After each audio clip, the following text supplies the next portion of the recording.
The new LinkedIn Hiring Pro can't undo your last hire. The human postponer. They were the master of one phrase. I'll circle back on that. But 3 months later, you were the one doing all their work and wondering how big that circle is. But LinkedIn Hiring Pro can take the hiring load off your plate by automating the hiring busy work from the initial job post to scheduling interviews. Hire right the first time with LinkedIn Hiring Pro. Post a free job today at linkedin.com/quality. Welcome to the Travel Squad podcast, where adventure meets inspiration. We're your hosts. I'm Brittany. I'm Kim. And I'm Jamal. Together we explore international destinations, hike epic national parks, and share unforgettable travel experiences with you, one passport stamp at a time. Our mission is to inspire you to travel by showing you how you can make it work no matter your budget, schedule, or experience level. We bring you along so that you can laugh, get excited, and start planning your own trip.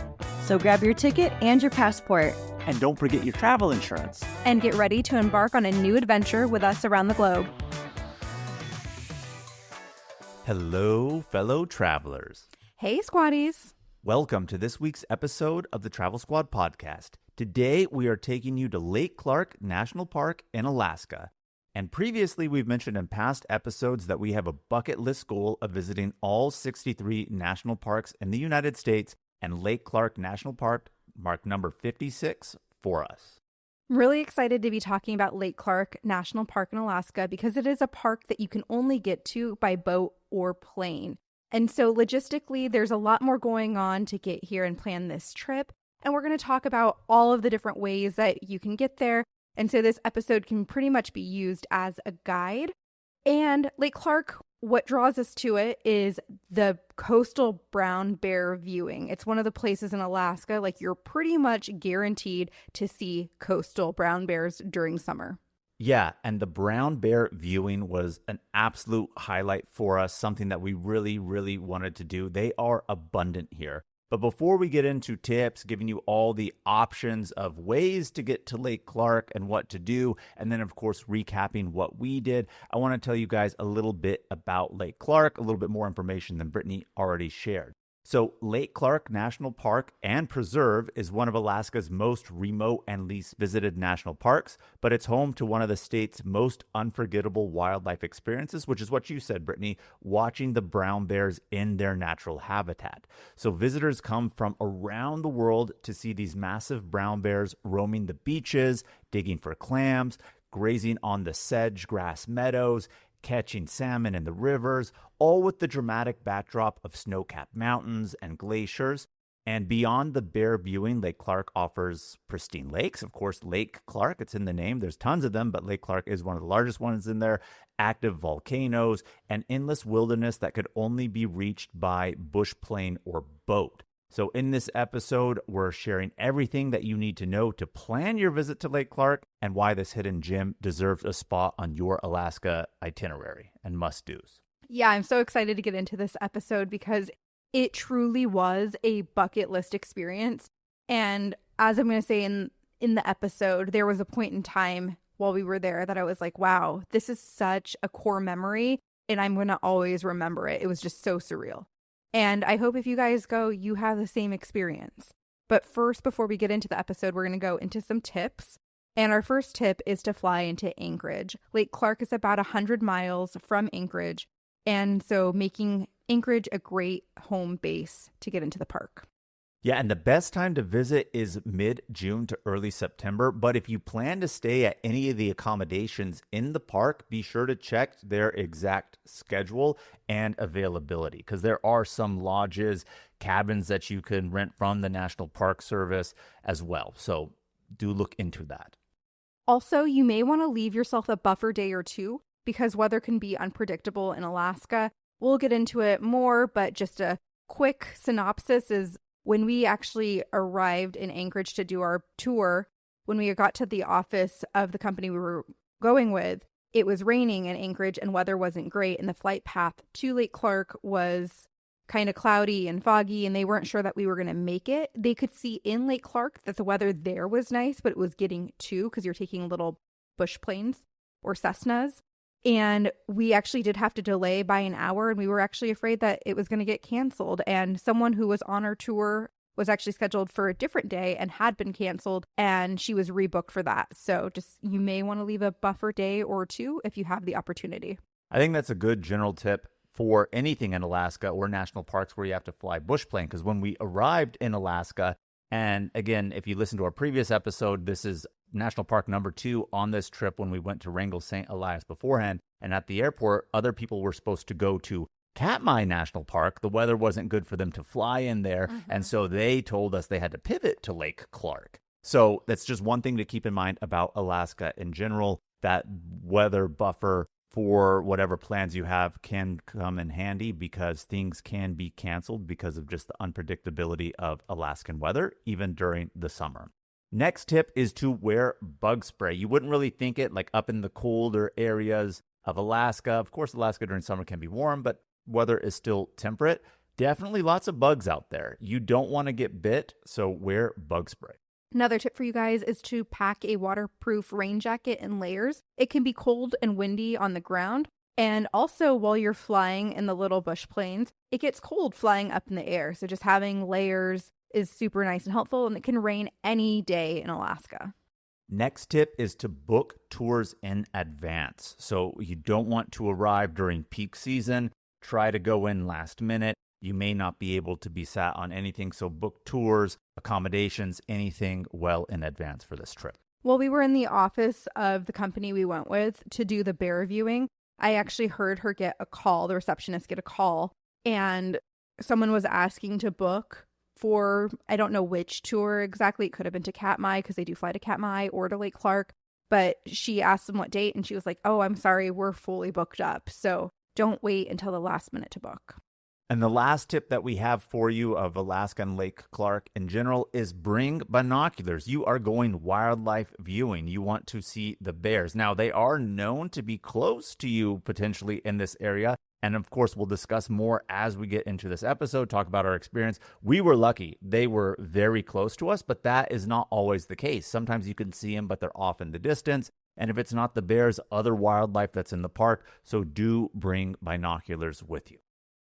Before we get further into the episode, Squatties, I was just going to remind you that if you're thinking about taking a trip to Alaska, one of the best ways to save money is by finding a great flight deal before you book. Alaska is an expensive destination, so any tips or tricks to make your trip a little bit more affordable is super helpful. We use Thrifty Traveler Premium to help find discounted flights, mistake fares, and limited time deals sent straight to our inbox.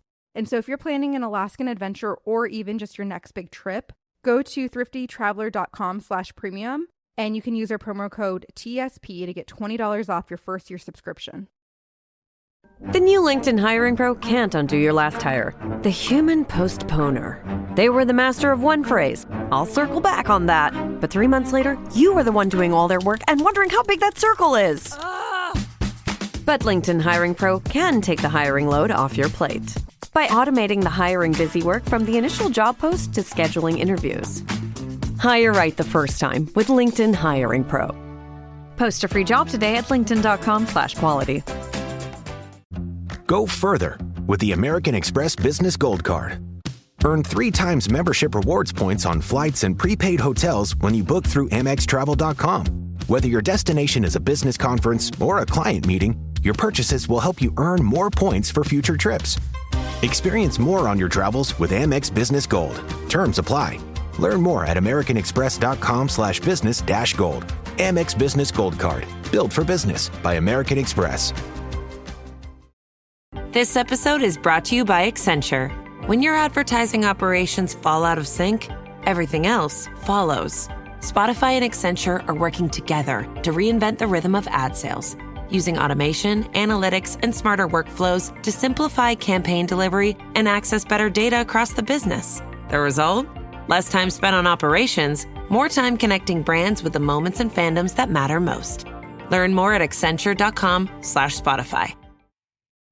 Now, if you listened to last week's episode and what I already alluded to just a little bit ago, We did go to Wrangell St. Elias National Park as well on this trip first. So if you happen to miss last week's episode, go back and listen to it. Great episode talking about our time in that park as well. But just to give a brief little recap of that, we did fly into Anchorage, then we drove to Wrangell St. Elias, spent a couple nights in the park, and then drove back to Anchorage to have our next day experience here in Lake Clark National Park. And if you haven't been able to tell already, squatties, and again, if you didn't listen to last week's episode, Kim was not on that as well. She does unfortunately have a scheduling conflict and is not able to record with us, nor is she on this episode. Kind of sad because she's planning an Alaska trip coming for next year. I know it is just a cruise. She's been a couple times before because she has family, but we all love Alaska in general. It would have been fun to have her on this one, but unfortunately just not available at this time. Well, it's because we completely booked out our summer with summer travel. Like, you're like, oh, she's not available. But like, we're all so busy this summer that to make this episode happen at this time, we just had to split up at this point. Absolutely. So again, drove back from Wrangell St. Elias. After arriving in Anchorage, we went out to dinner. And again, talked about this in the last episode. We want to mention it because this is a great spot to go, a local favorite. And it's not just a place of, local favorite, and then it's not really good. Tourists alike really rave about this place. And we had other squatties who have been to Anchorage, eaten here, and this came highly recommended. Go to Moose's Tooth Pizza. It's open until 12 a.m. They have a really good selection of specialty pizzas, other type pub food, really good beer selection as well. So a great place to go in Anchorage, and that we did our night before Lake Clark National Park. Yeah, I ended up getting a raspberry wheat beer, and Jamal got a root beer, which they make on site. It was super good. And then we ordered chicken wings, the Korean style with sweet and spicy sauce. And then you can get any pizza half and half, any size, any 2 flavors. So we ended up getting a half classic, which was like pepperoni, sausage, mushroom, mozzarella, provolone, and marinara. And the garlic lovers, which was like a garlic sauce pizza with chicken, garlic, bacon, broccoli, Roma tomatoes, mozzarella, provolone, and parmesan. And that combination was delicious. Yeah, really good. So do check out Moose's Tooth Pizza during your time in Anchorage. And then for overnight, we stayed at the Spring Hill Suites, which is part of the Marriott collection. We originally booked this, and it was free for us using 2 of Brittany's sign-up bonus nights that she got for the Marriott Bonvoy card. Now, originally the promo was 5 nights once you hit the minimum spend, up to 50,000 points per night. So we used 2 of those nights here at this location, which saved us collectively about $500, $600. And again, in Alaska, that goes a long way because it can be expensive. So if you can travel hack or do anything or use any of those sign-up perks and points, you definitely should on an expensive place like Alaska. We did have to pay a little bit of points out of pocket because it'll give you up to 50,000 per night. And I think they were about 53,000 per night. So I did pay 6,000 points out of pocket, but which is not bad because we saved so much money, especially during peak season on hotels. We stayed here another night, the first night that we got to Alaska before we went to Wrangell St. Elias.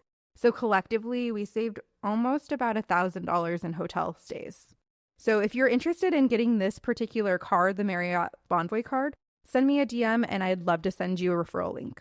Yeah, and I'm really excited, like I mentioned earlier, to talk about what we did in Lake Clark National Park. But Brittany, you are the planner of our trips, whether they be full squad trips, you and me. Obviously, you ask me questions and I give some input. And we are going to talk about what we did. But since you did the research, you know of all of the options of what Lake Clark has to offer. If you don't want to just do the solo day trip in and viewing like we did, if you want to stay within the park. So why don't you talk a little bit about that so our squaddies know what options they actually have if they want to do something different. Okay.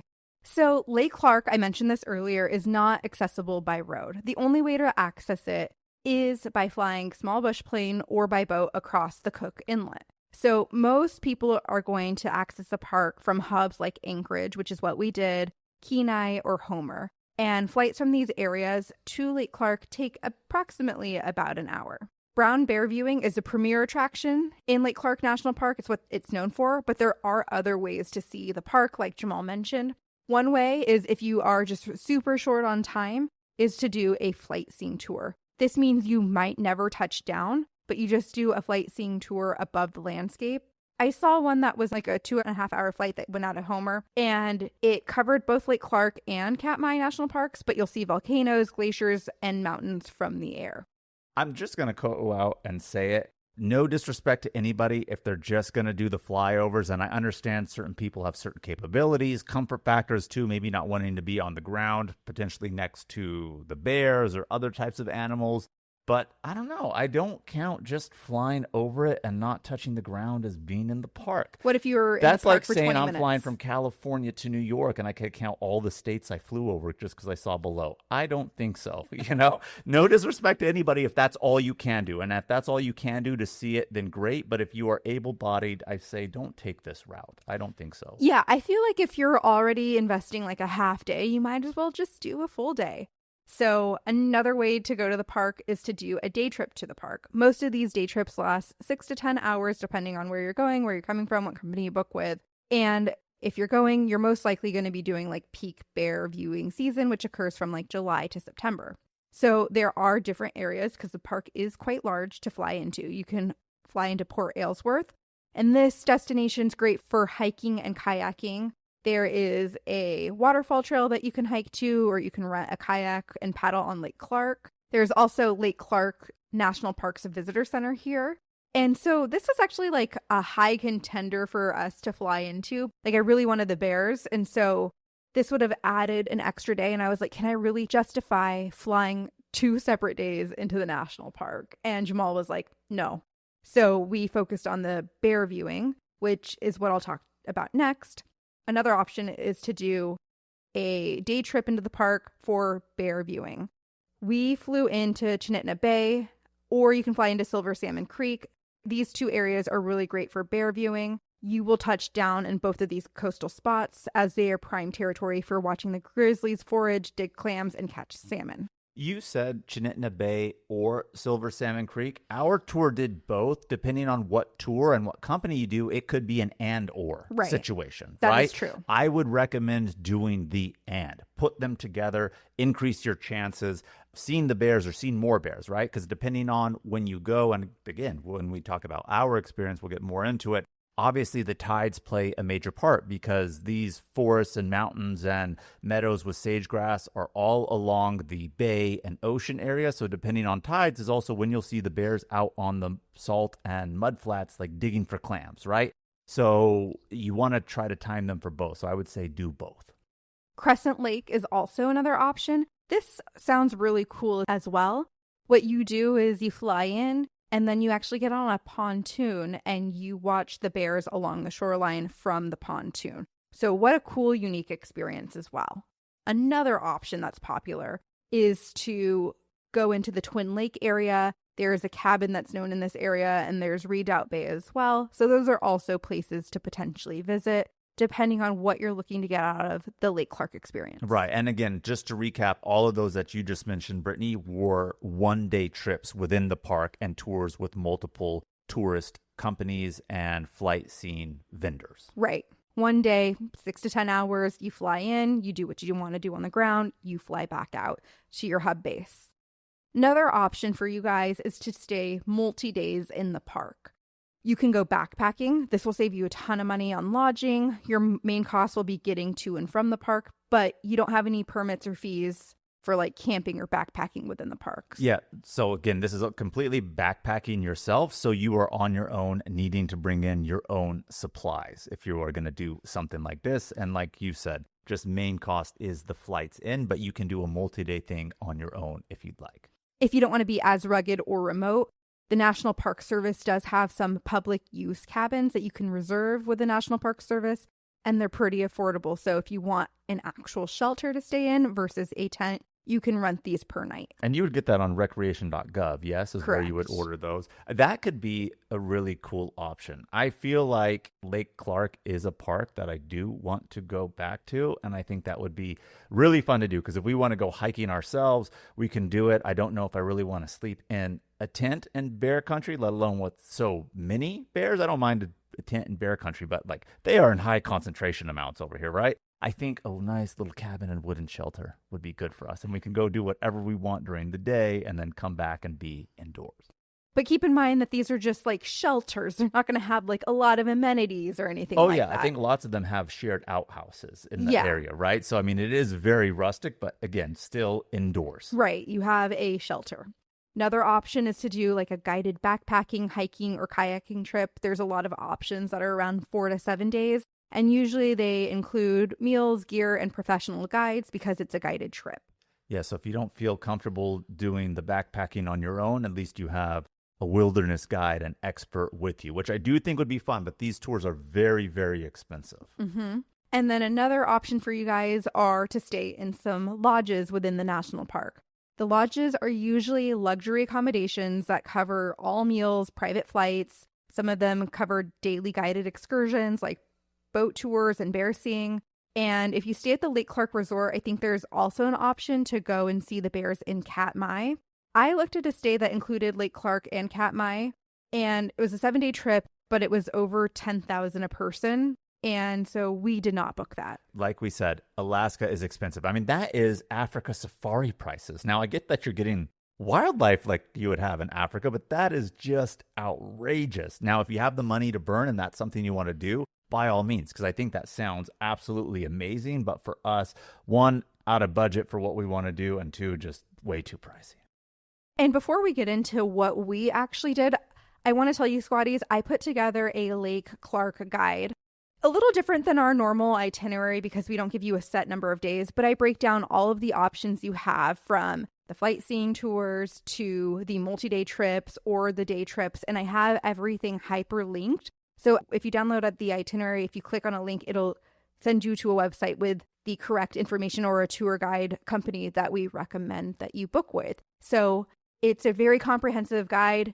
I did hours and hours of research. And so putting this into a guide for you guys is going to be super helpful if you are planning a Lake Clark trip. Yeah, Brittany put it all together. I edited it by that, just checking spelling, making sure all the links worked. So all the hours of research that you did, Brittany, I really, like when you asked me what I thought about it, since it was different than our normal ones, I was truly impressed because instead of you doing all your research, finding this tour company, what tours do they do? You literally put all the links there and all the links to information from the national park about their backpacking, the links to the cabins on site for using recreation.gov to get those little huts and all that stuff, all right there in one location so you can plan the perfect Lake Clark itinerary for yourself without having to go to 100 different websites. So you can find that guide or any of our itineraries on shoptravelsquad.com.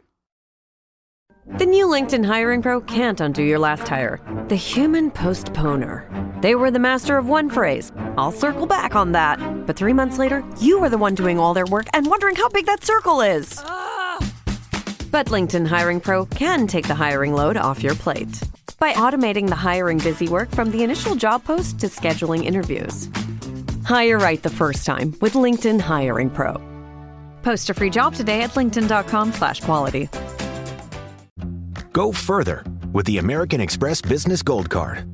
Earn 3 times membership rewards points on flights and prepaid hotels when you book through AmexTravel.com. Whether your destination is a business conference or a client meeting, your purchases will help you earn more points for future trips. Experience more on your travels with Amex Business Gold. Terms apply. Learn more at americanexpress.com/business-gold. Amex Business Gold Card. Built for business by American Express. This episode is brought to you by Accenture. When your advertising operations fall out of sync, everything else follows. Spotify and Accenture are working together to reinvent the rhythm of ad sales, using automation, analytics, and smarter workflows to simplify campaign delivery and access better data across the business. The result? Less time spent on operations, more time connecting brands with the moments and fandoms that matter most. Learn more at accenture.com/Spotify. All right, so let's talk about the exciting trip that we had and exactly what we did. So this was day 5 of our trip to Alaska, again, having done Wrangell St. Elias before. So we went on a Monday. We woke up, and the first thing we did was go back to Snow City Cafe, which is a very famous breakfast and brunch spot in Anchorage. It's known to be their best breakfast spot. We had eaten there before we went to Wrangell St. Elias. We loved it so much that we came back here because we knew to ourselves we need a full breakfast in our stomachs because we won't be eating later till the day when we have lunch on our tour. Yeah. So it was going to be a long day. We knew that. So we wanted to get something hearty in our system beforehand. But we ended up going back here, like Jamal said. We had eaten there before. I ended up getting the Ship Creek again, which was poached eggs made with Alaskan salmon cakes, grilled English muffins, hollandaise sauce, red onions. We had this last time we were there, and we loved it so much we ordered it again. Yeah, and we also got an omelet. It was a mushroom omelet with caramelized onions, goat cheese, roasted garlic, fresh spinach. Absolutely delicious, and we chose to add bacon in it as well. Again, everything at Snow City Cafe, delicious. If you're in Anchorage, check it out. Great breakfast spot. And then we booked our flight seeing tour with Regal Air. Our flight was booked for 10 a.m. and in the email they said get there an hour early. So we checked in at 9 o'clock. It was raining in Anchorage. We were a little iffy about the weather, but she said, we anticipate it clearing later today. So just sit tight. We'll check in with you guys like every 30 minutes or so, and we'll go from there. Yeah, they did keep delaying it a little bit because, of course, they were checking the weather. They actually have cams to see the visuals of the weather in the flight path towards Lake Clark National Park. So they kept pushing it a little bit. But in the meantime, you do need to watch a required video that the national park makes you watch in terms of bear safety. So we did that, but it was a little bit of sitting around.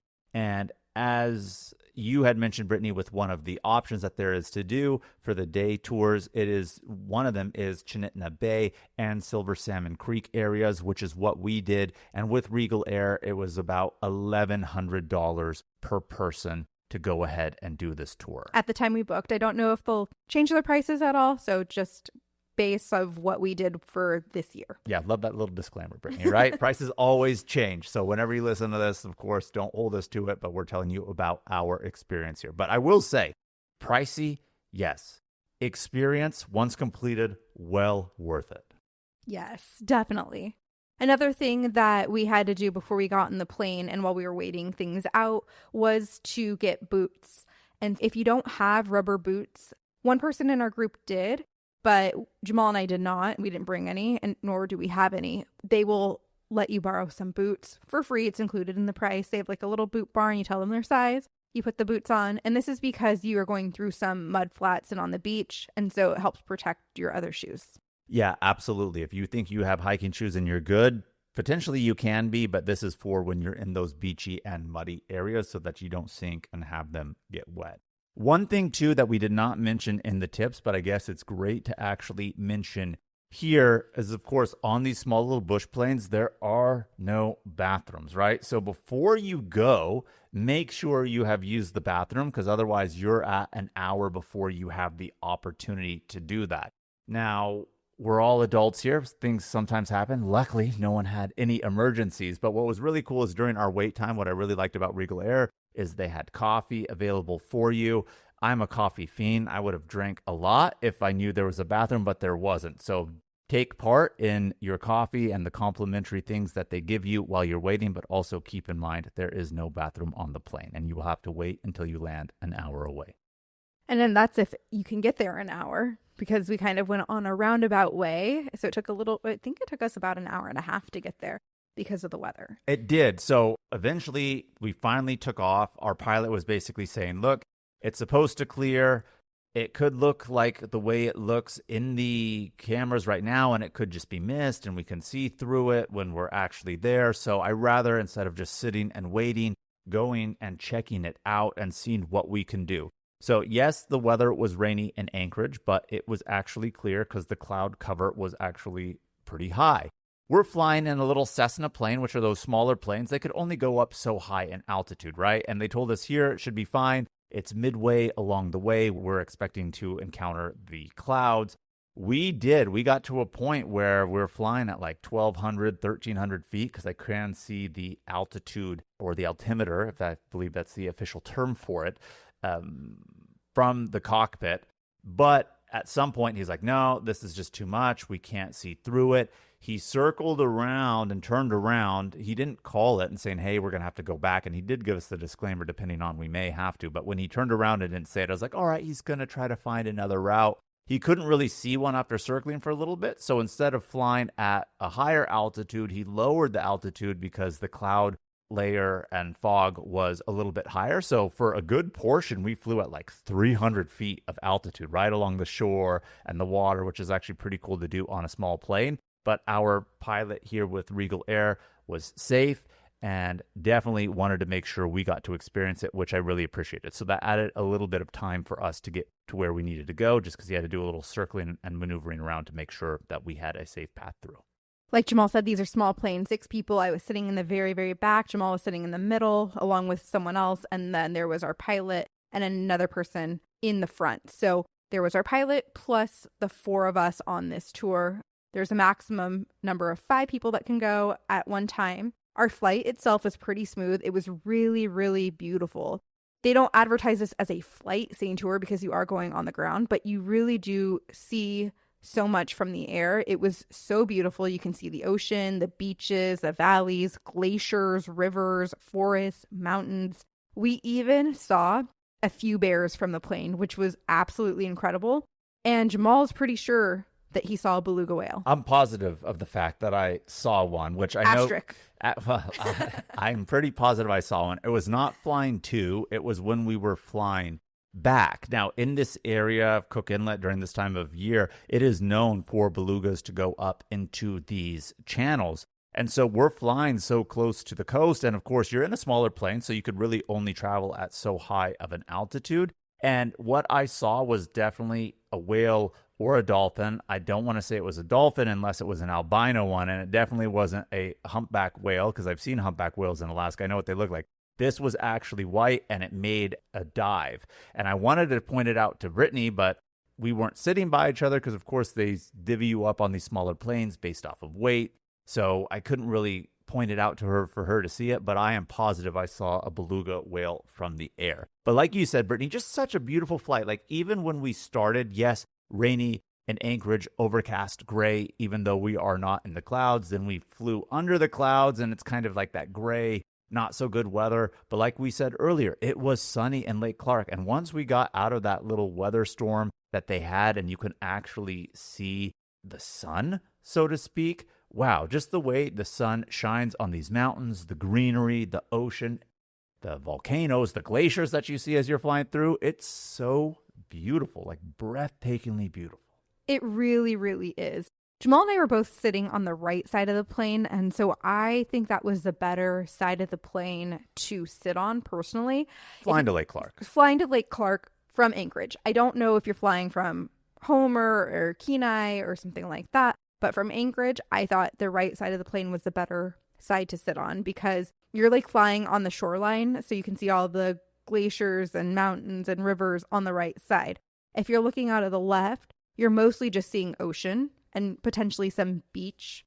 So when I did see the bears originally, it was looking out of the left side of the plane. There was no one sitting next to me in the back, so I did get to look out of both sides.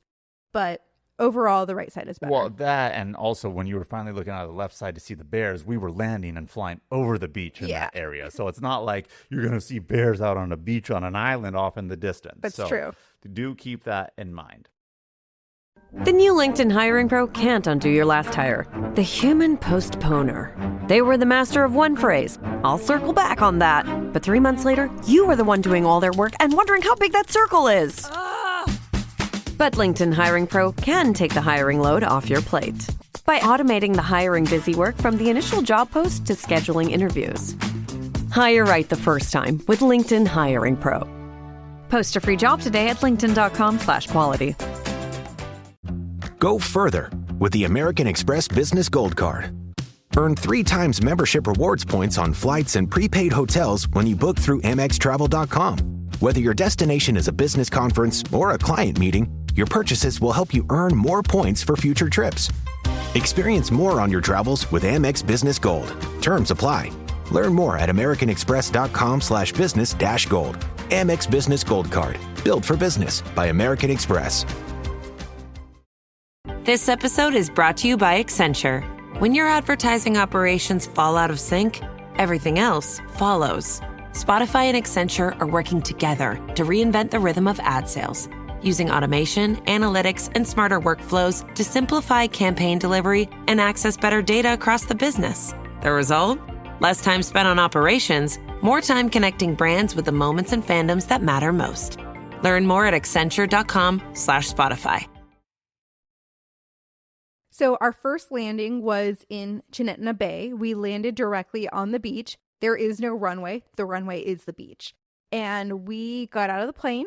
And then he was like, we didn't see any bears on the beach at this point. So, well, we didn't see bears on this beach when we landed, but They the weren't flight near us. path over, not the one that you were talking about a little bit earlier where you saw them, because that was like approach, but we did a final turnaround. We saw those two that were galloping off in the distance at a beach, but where we actually landed the plane on the beach a little bit further down. And so we didn't see them at this point on the beach. that's true. Yes. So our pilot, his name was Ben. He walked us through some little grass path into this forested area. And within 5 minutes of walking, we had our first bear sighting. And it was actually a mama with her 3 cubs. And they were actually pretty close to us. Yeah, they were really close. So again, what an interesting landscape here at Lake Clark. We landed on a beach, okay? Then you have the ocean. Then we're going through a forested area to where there's a tiny little overlook, so to speak. So we're within the trees, but that overlook is now looking into a meadow of grass where the bears are and little rivers and creeks that are running through that. And then after the meadow, you have the backdrop of the mountain. So you have just such unique, really cool, different landscapes. And this bear was so close to us. We were all like really excited because, again, within 5 minutes, like you said, Brittany, here is a bear. It's super close to us, minding its own business, just eating some grass because bears eat grass, right? You think meat and roots and other stuff, but they do eat grass. And then very shortly after that, we realized, oh my gosh, there's a little cub with it. And then soon after that, oh my gosh, a second cub. And we got like really excited. And then finally decides to cross the little creek. Then we see there is a third cub with it. And keep in mind, this bear is really close to us, yet within our view, we saw at least 6 other bears in this meadow. So they are all highly congregated in one area. Yeah, our pilot was telling us that these bears eat up to 150 pounds of grass a day. That is a lot of grass. The cubs that we saw were just born this past season, so they're about 6 to 7 months old. They were super, super cute. Obviously, bears are very defensive, especially mama bears. So you do have to keep your distance. You want to be respectful of the space. And if they are showing any behaviors, you obviously don't want to stay there. You want to safely back away, right? Yeah, and what's really cool is our guide was telling us this. And again, it's nature, so anything can happen, right? So I'm not saying 100% safe because when you're in nature, anything goes. But he was saying that because this area is so isolated and it is a national park, they can't be hunted. So they've never really had any fear from humans, and that doesn't get really passed on to the babies. And because lots of people come to visit, to some degree, they're acclimated to human presence. So we felt, and again, I'm speaking from my own personal point of view, and I believe yours as well, Brittany, that even though we were close, we're within safe limits, right? But I didn't fear for my safety, so to speak, with all of these bears that are around, because to some degree, they are acclimated to your presence. So Ben took us to this one area, again, with the little lookout in the forested area. We went back to the beach and walked in the opposite direction because they have another viewing area that allows you to overlook a different side of the meadows. That area is not covered by trees. It is more open. What was really cool when we landed is nobody was at the park yet, or at least on that beach yet. So we got a lot of time to ourselves, but by the time we made it to the second area, a couple other planes had landed, and then they came over to our area, so we shared that spot a little bit with other people before we moved on. But no less, how many bears would you say, Brittany? 15. I would say 15 to 20 Yeah. is what we saw in a highly concentrated area. So scene one is cool. Imagine just seeing a whole bunch doing their own things. And so we saw the mama with 3 cubs. We saw a different mama with 3 cubs. We saw another mama with 2 cubs. We saw a male bear stalking a female bear. And by that, of course, he's trying to mate and do other stuff. And it wasn't like anything aggressive, but you're just watching them go about their daily activities. And I think that was really cool. Yeah, and there was also a few solo female bears out there as well. So we got super lucky because, again, a different mama bear with 3 cubs was the closest to us. And then the next closest to us was a mama bear with 2 cubs who was in the distance and back a little bit. But wildlife sightings are never guaranteed. And we could have seen all of these bears, but just in the distance. And so we were super, super lucky to see some pretty close to us.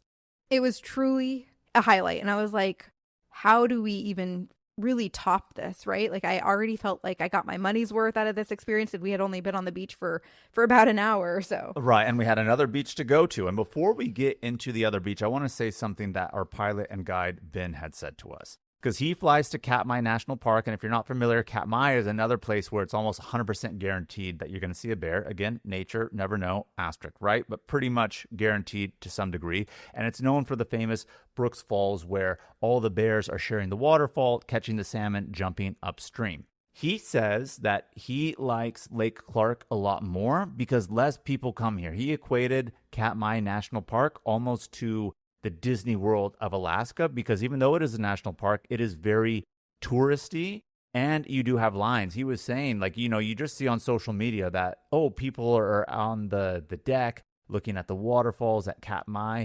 But he was saying that he heard from another guy just the day before, it took an hour and a half queue on the boardwalk to get to the falls because there's only so limited of space. So here you are without having to do that wait. And he says he thinks that this is a much better experience. Again, we have not been to Katmai yet. I'm hoping when we go, we don't have that big of a wait. It's still going to be cool because you're going to see the bears in a different element. But he's saying that this is his preferred bear viewing experience in Alaska at Lake Clark versus Katmai. And landing on the beach there in Alaska in Chinitna Bay, it really gave me Pacific Northwest vibes. You are on kind of like a rocky beach. You're overlooking the mountains and the forest is right on the edge. The way that the trees grow right out of the rock, right on the edge, just really gave me almost the beach vibe that we saw in Olympic National Park. Yeah, definitely so. And in fairness, Alaska is Pacific Northwest to some degree. I guess. So after this area here in Chinitna Bay, we got back in the plane, took off for a 5-minute flight back north to Silver Salmon Creek, which is another area where, of course, our tour stopped. Here you can also see meadows of the sedge grass. And yes, of course, we were on a beach, but this area is really more where they have the tidal and mud flats, where you can see bears actively on the beach, tide dependent when it is low, trying to dig for clams and other types of sea life. So as we landed, there were already 2 bears with the tide being low out there digging for clams, which was really, really cool. And our pilot and Ben said to us, this is great because the tide is about to come up. It's going to push them even closer to us. So when we first landed, he's like, all right, it's time for lunch. Lunch is included with Regal Air, which we really, really love. They pack sandwiches, chips, string cheese, Snickers bar, other types of candy and stuff like that. And of course, they had bottled water for us. So a comprehensive lunch, really good. But I enjoyed this experience, but I know this was something special for you, Brittany. So why don't you talk a little bit about it? Oh my gosh, it was the best. We literally landed on the beach. We could see the 2 bears from the air. We land, I wouldn't say like right in front of them, but like right in the path where we're pretty close to them. They're unbothered by our plane landing. So they're still hunting for clams. We get out and he's like, we're just going to eat lunch on the wing. So literally we set up our picnic little lunch on one of the wings of the plane. And as we are eating our lunch, we are looking over the plane because it's small, you can look over it. And we can just see the bears on the other side digging for their lunch. And I was like, wow, what a core memory. How cool is this? I didn't even take any pictures or videos during our lunchtime because it was just, well, one, it was windy. It was windy. It was windy. So like we didn't want anything to fly away. But it was just like such a core memory that I knew will stick with me forever. And I was like, wow, this is just like so special. And I'm just going to savor this moment in the moment. Yeah, it was really cool. And then after we were done with lunch, the bears were still out on the beach. The tide is coming in, so getting pushed towards us. Our pilot and guide said, hey, we can definitely get closer. So we walked closer to the bears, of course, within reasonable space and safety. But that was really, really cool to walk out onto the tide and mud flats, get close to them. At some point, one of the bears trying to dig for the clams came closer to us, so we had to back up, again, in a non-aggressive way. But that was really cool. And at this spot here is the home of the National Park Rangers. So once you exit the beach, there is a path that gets you into the meadows area where they do have the grass.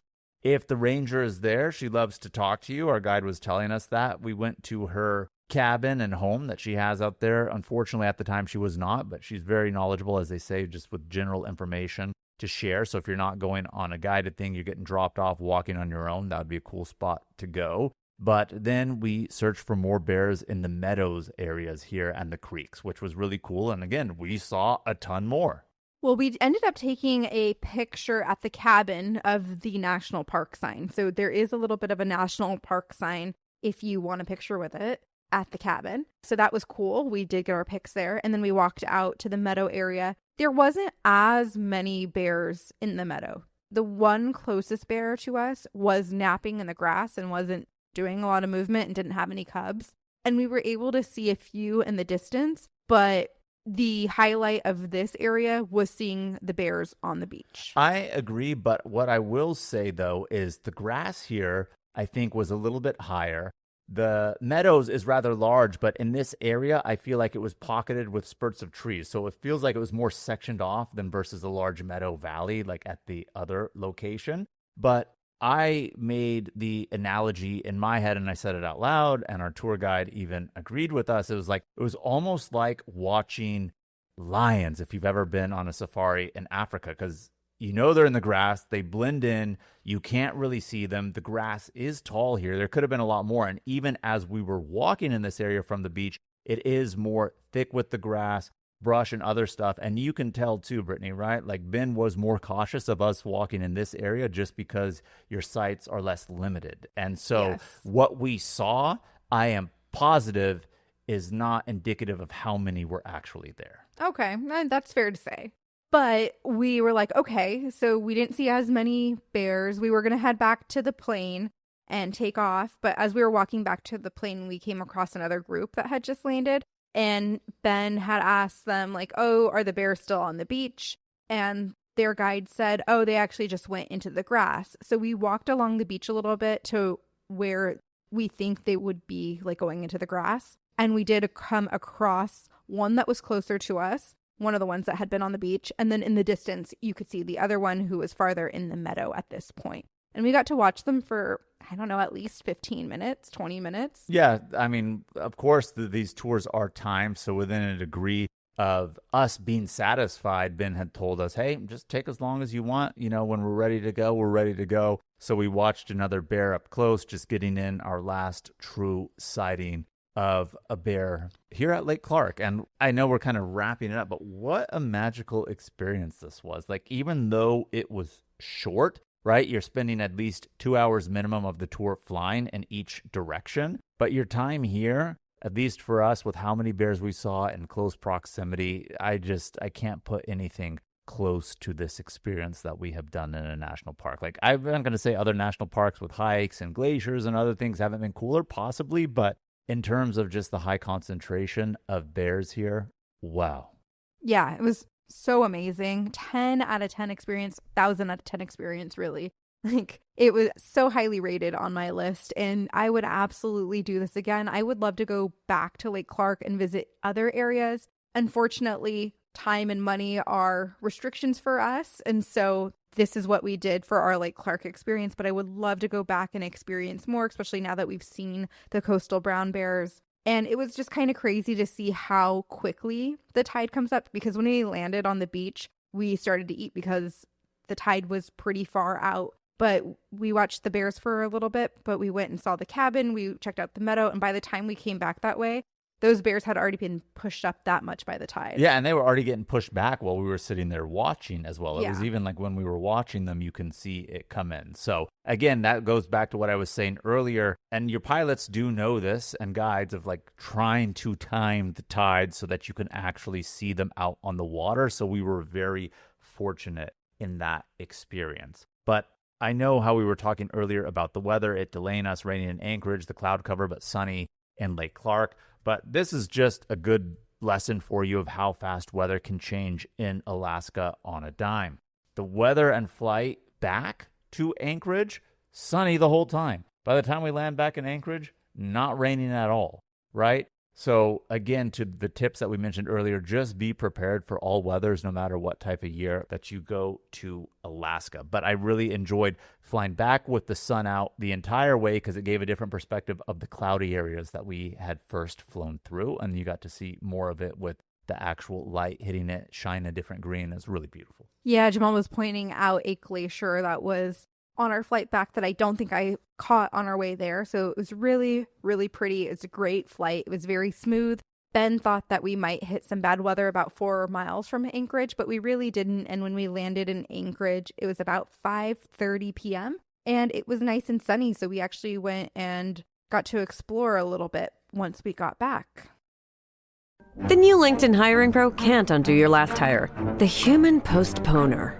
They were the master of one phrase. I'll circle back on that. But 3 months later, you were the one doing all their work and wondering how big that circle is. But LinkedIn Hiring Pro can take the hiring load off your plate by automating the hiring busy work from the initial job post to scheduling interviews. Hire right the first time with LinkedIn Hiring Pro. Post a free job today at linkedin.com/quality. Go further with the American Express Business Gold Card. Earn 3 times membership rewards points on flights and prepaid hotels when you book through AmexTravel.com. Whether your destination is a business conference or a client meeting, your purchases will help you earn more points for future trips. Experience more on your travels with Amex Business Gold. Terms apply. Learn more at americanexpress.com/business-gold. Amex Business Gold Card. Built for business by American Express. This episode is brought to you by Accenture. When your advertising operations fall out of sync, everything else follows. Spotify and Accenture are working together to reinvent the rhythm of ad sales, using automation, analytics, and smarter workflows to simplify campaign delivery and access better data across the business. The result? Less time spent on operations, more time connecting brands with the moments and fandoms that matter most. Learn more at accenture.com/Spotify. Yeah, so we had a later lunch on our tour. So now, of course, we are back in Anchorage. The time that we had been in Anchorage before we went to Wrangell St. Elias, Brittany was wanting to go and try have again Wild Scoops ice cream, which is a famous ice cream shop. They have a couple locations in Anchorage. The first time we were in Anchorage on a trip a while back, we had it, loved it, delicious. While we were in Anchorage before Wrangell St. Elias, we didn't have the opportunity to have it. So Brittany was like, all right, this is our last night in Anchorage. We need to have ice cream. So we ended up getting some ice cream from Wild Scoops. Wild Scoops is so good. I will go there every time I am in Anchorage.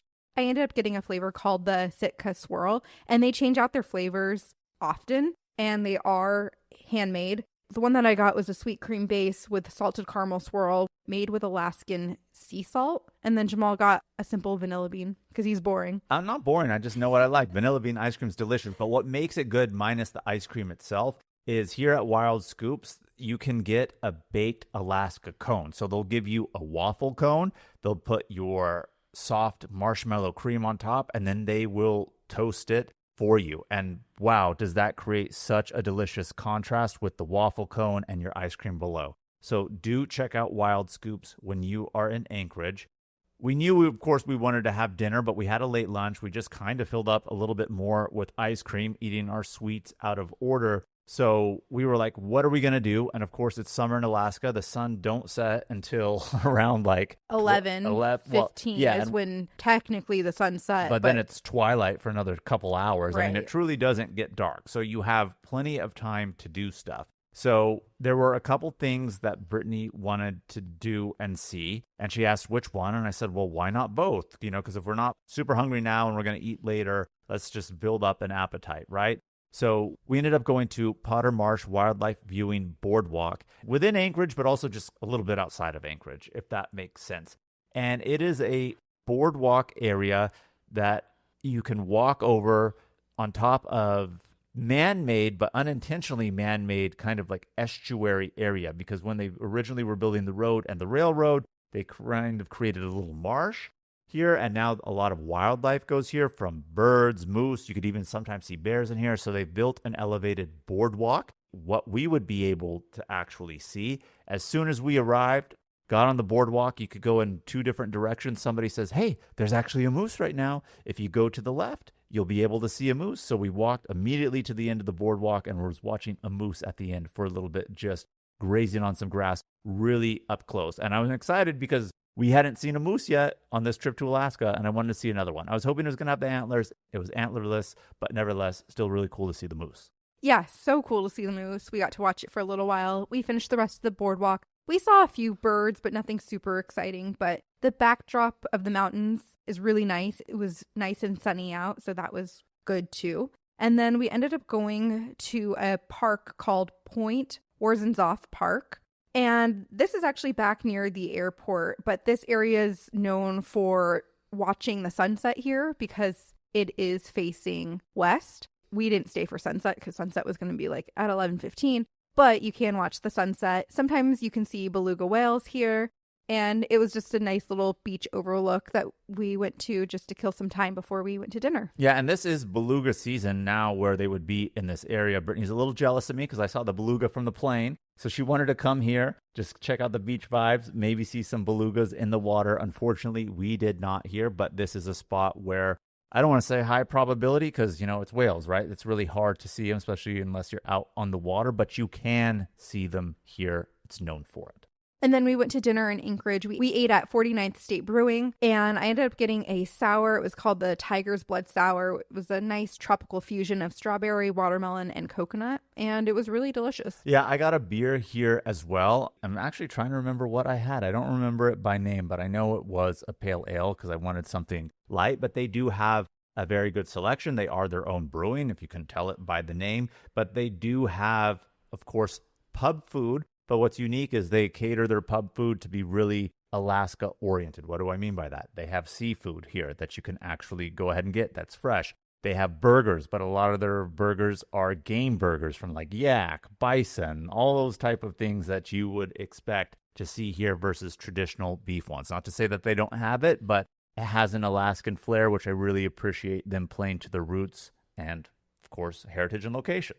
Yeah, so I wanted to go here because I had heard good things about this from our squatties and just in general when I was doing some research. We ended up getting some chicken wings. And then if you recall back to our last episode about Wrangell St. Elias, we actually rented with Alaska 4x4 for our rental car because we had to have a specific car that could drive McCarthy Road to Wrangell St. Elias National Park. Well, we kept that same rental car until we left Anchorage, and the branch manager there, I was chatting with him. His name was Robert. He was telling me that his go-to here is the king crab grilled cheese, and it comes with a side of chowder for dipping. And so I was like, wow, that sounds really good and intriguing. So we ended up ordering that. Jamal and I split it, and it was good. It was delicious. And again, the grilled cheese itself was good, but dipping it in the chowder actually makes it. It's a chowder. It's not like a New England clam chowder. It has a little bit of a different flavor, and I don't say that like it's a bad thing. It was like a really good like a Alaskan chowder. Yeah, of course. It was a really good Alaskan style chowder. And just think, grilled cheese, tomato soup. It's great to dip it in there. Grilled cheese and chowder is a new combo that I really appreciate, and it went really well, and I liked it. Yeah, it went really well with the king crab grilled cheese. So delicious. I would recommend it if you like seafood. And we had our overnight in Anchorage before our flight out the next day. We flew back home to San Diego and had a little bit of a layover in Seattle. Yeah, but all in all, collectively, what a great trip to Alaska, taking into consideration both national parks that we did, Wrangell St. Elias, as well as Lake Clark. But of course, we are talking about Lake Clark in this episode, and I just can't say it enough. But wow, what an experience with the bears. I mean, if you love nature, I don't think wildlife viewing ever gets old. And when you see such amazing top tier predators and so many in a highly concentrated area and close to you, what a magical experience. And I think what makes it even cooler is the fact of how remote this is. Yes, it's only like 100 miles away, but no roads leading into the park. I mean, it really is truly isolation and desolate out here, untouched by humans, so to speak, in terms of nothing surrounding it minus the visitors. Before the trip, say that this was like a bucket list trip, but after going, I would say this is a bucket list experience. It was truly, truly amazing, magical, majestic, all of the different things. I mentioned that we do have the Lake Clark guide, but I also want to mention I did make an itinerary for you squatties that puts Wrangell St. Elias, Kenai Fjords National Park, and Lake Clark all together for the ultimate Alaska National Park road trip, kind of using Anchorage as a base. So you can also find that on our website, shoptravelsquad.com. And with that, thank you guys so much for tuning into this week's episode. To keep the adventures going, please be sure to follow us on Instagram and YouTube at Travel Squad Podcast and tag us in your adventures and send in your questions of the week. If you found the information in this episode to be useful, or if you thought we were just plain funny, please be sure to share it with a friend that would enjoy it too. And as always, please subscribe, rate and review our podcast, and tune in every Travel Tuesday and Fridays for new episodes. Stay tuned for next week's episode. We have some more amazing adventures and tips in store for you. Bye, Squatties.